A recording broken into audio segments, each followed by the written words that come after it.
Hi, everyone. I'm Ashley McManus, Senior Director of Global Marketing at Affectiva, a smart AI company. Welcome to the Human-Centric AI Podcast, where each episode we will interview a thought leader doing cutting work in the AI space.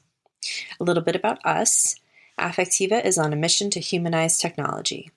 Acquired by SmartEye in 2021, Affectiva created and defined the emotion AI and human insight AI categories. Built on deep learning, computer vision, speech science, and massive amounts of real-world data, Affectiva's technology can detect nuanced human emotions, complex cognitive states, activities, interactions, and objects people use. For over 20 years, SmartEye has developed AI in the form of eye tracking technology that understands, supports, and predicts a person's intentions and actions. By carefully studying eye, facial, and head movement, our technology can draw conclusions about a person's awareness and mental state.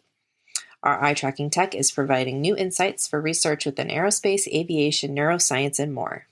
Today's episode features Graham Page, Global Managing Director of Media Analytics at Affectiva, and Vera Sidlova, Global Brand Manager Creative at Kantar. Kantar is the world's leading data, insights, and consulting company. They understand more about how people think, feel, shop, share, vote, and view than anyone else.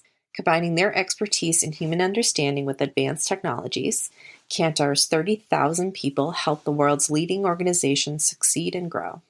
Vera has been focused on creative effectiveness research and helps manage Kantar's creative solutions portfolio. Both Vera and Graham gave me a sneak peek around an upcoming joint webinar event on how brands can make their sustainability campaigns resonate, and shared some preliminary emotion AI analysis findings from the Kantar and Affectiva databases. Let's listen in to learn more.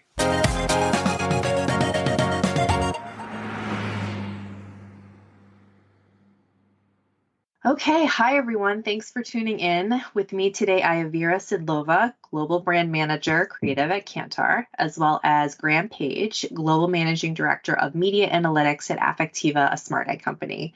So thank you both so much for making the time to speak with me today. Thank you for having me on, Ashley. Pleasure to be here, Sarah. Thanks, Ashley. Great. So it's great to have you both again on the show. So let's dive right in. So for those who are unfamiliar with Kantar and Kantar's relationship with Affectiva, can you explain briefly what your offerings are? So we at Kantar, and particularly in the creative area, we help our clients develop really impactful advertising that makes a difference for their brand and helps their brand grow. And our partnership with Affectiva is really instrumental in this because thanks to Affectiva, we can measure and understand how people are feeling when they watch advertising, and we can help clients tweak it, improve it, realize where they're getting it right, where they're getting it wrong. And it's an invaluable tool in our toolbox to really help drive effectiveness in marketing. Now, with your knowledge and expertise, what would you say some of the biggest challenges are for those who work in the advertising space today? I think we've got bigger challenges that in some ways have remained unchanged. So it's how do you stand out? How do you build a certain brand personality? How do you connect with people? But more and more in recent years, we have seen brands coming closer to their audiences and actually meeting people and talking to them about some of the issues that people are concerned about. So that could be things like gender portrayal or inclusion and diversity more broadly. And we see that another topic that's becoming really relevant to consumers is sustainability. So in fact, in Kantar's recent sustainability sector index research that surveyed more than 34,000 people around the globe, 35 countries actually, a lot of people mentioned that sustainability issues were the most concerning to them. And that was true globally. So we see that sustainability is something that a lot of consumers really worry about. But when you ask them, so what do you think, the world should do about this? A lot of them say, well, I expect that I am too small to actually handle it myself. I'm just one person on the planet, but brands and businesses play an important role in guiding and leading in this. So actually 63% people globally believe that brands should take it on to lead. But at the same time, this is quite an interesting paradox. A very similar number of people say, but I'm worried that brands are in it just for the money. That people are quite cynical to brands' intentions in this space. And I think it's a real challenge for brands to want to be active in this space, be authentic, credible, and do it in a way that actually they're getting their brand message across in a way that people understand and, of course, can relate to. And so we see that it is quite a challenge to get it right. And that's why we've embarked on working together on another piece of research to delve deeper into what is the magic of sustainability in communication, and how do we combat some of that cynicism? What do ads that don't evoke that have in common? Yeah, absolutely. So that brings us to the topic of the hour. So Kantar and Affectiva recently did a joint research project together, how to navigate the emotional world of sustainability in advertising. And the webinar is coming up on March 2nd. I will link it in the show notes. People can register. Can you provide a brief description on what that was and what you were looking to do there? Sure, so I'll take that one. I mean, I think one of the interesting things, as Vera was saying, is that the world of sustainability is something that really provokes strong emotions in people. It is something that people care about, and so we wanted to do some work together to really understand, looking at when brands try and communicate sustainability messages, what happens in terms of people's emotions. What kind of emotions does that content generate, and is that helpful to the message that brands are trying to get across? Is it hindering the message they're trying to get across? What are the reactions that we see when people start seeing campaigns from brands that talk about these issues? So we wanted to really kind of delve quite deeply into that by looking at both kind of case studies, but also the databases that we've got. So there is some really kind of fascinating stuff in there that we'll come on to talk about in a minute. But clearly, this is a space that people feel strongly about, and so people have reactions to these kind of campaigns, and that can really make or break the success of those campaigns and the messaging that the brands are trying to get across. So that's one area that we're going to delve into in the project or in the webinar.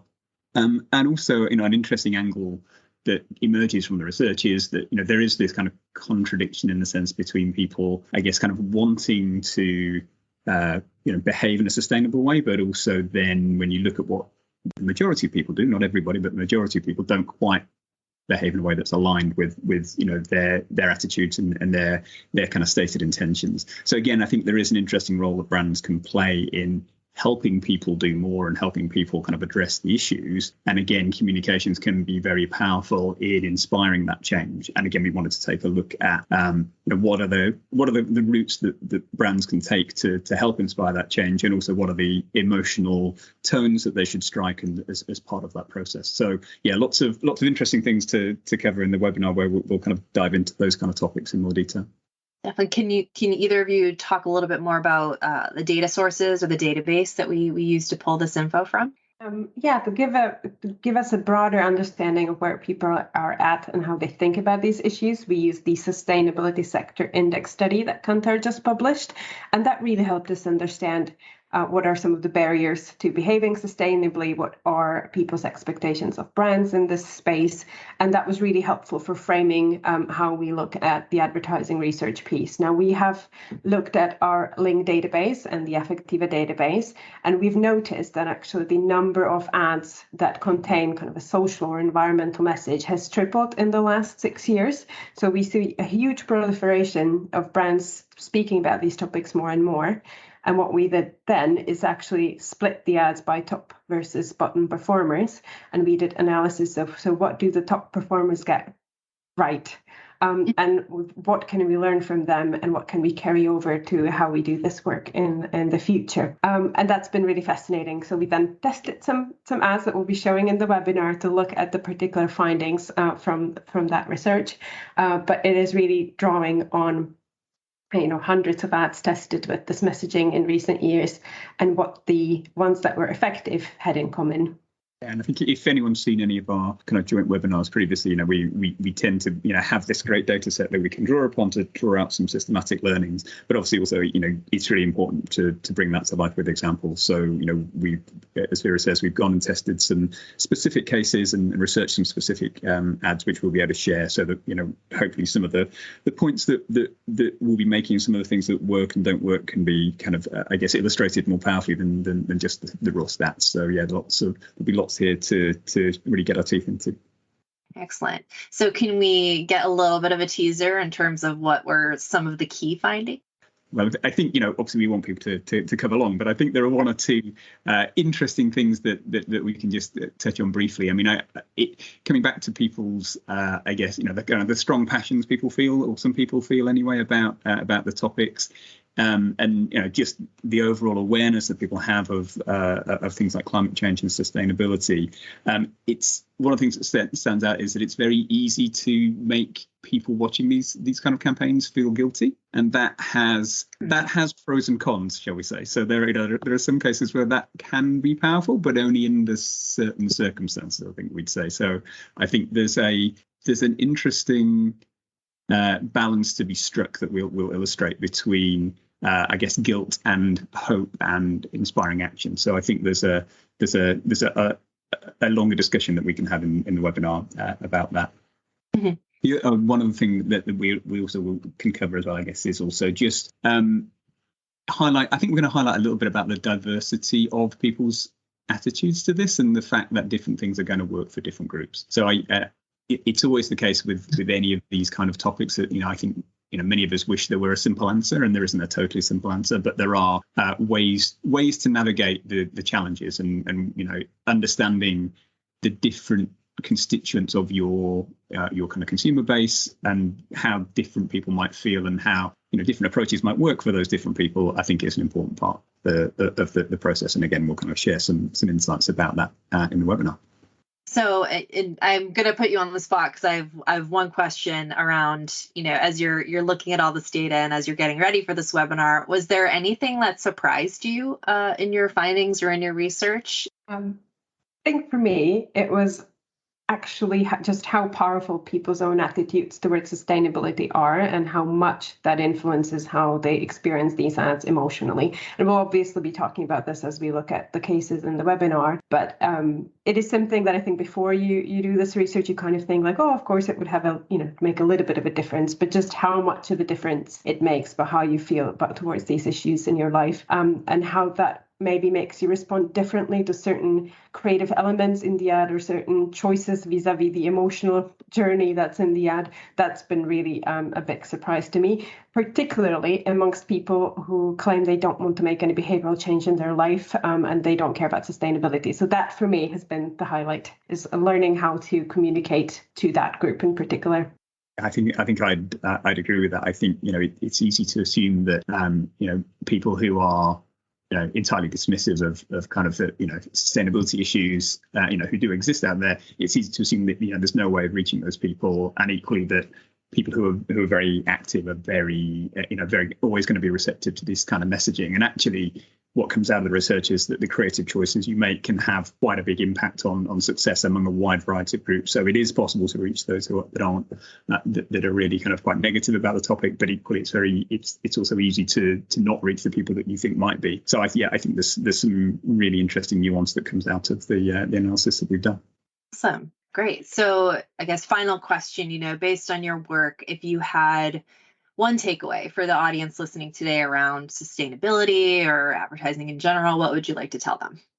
If you follow up on Graham's point, I would say it's really important to understand who you're speaking to and making sure not just the message, but the way in which you talk about it kind of meets them where they're at. I think that's really crucial for success, is not thinking of the message alone being enough to drive effectiveness, but really thinking about the audience here, how they feel, what's going to work for them, what their world is like, and where you kind of fit in with that particular message and your brand. I think that's the crucial takeaway. Yeah, I'd agree with that, and not only where they are, but also where you are as a brand and you are as a business. So I think those two things intersect, and that's crucial stuff for brands and businesses to understand. Absolutely. Great. So it sounds like there's a lot to unpack. So looking forward to the webinar. Again, the date is March 2nd. I believe there are two different recording times, or people can watch it at times that are more convenient for them. So that was all I had for you both today, Vera and Graham. Once again, thank you so much for the time, and it was a pleasure speaking with both of you. Thank you. Thank you.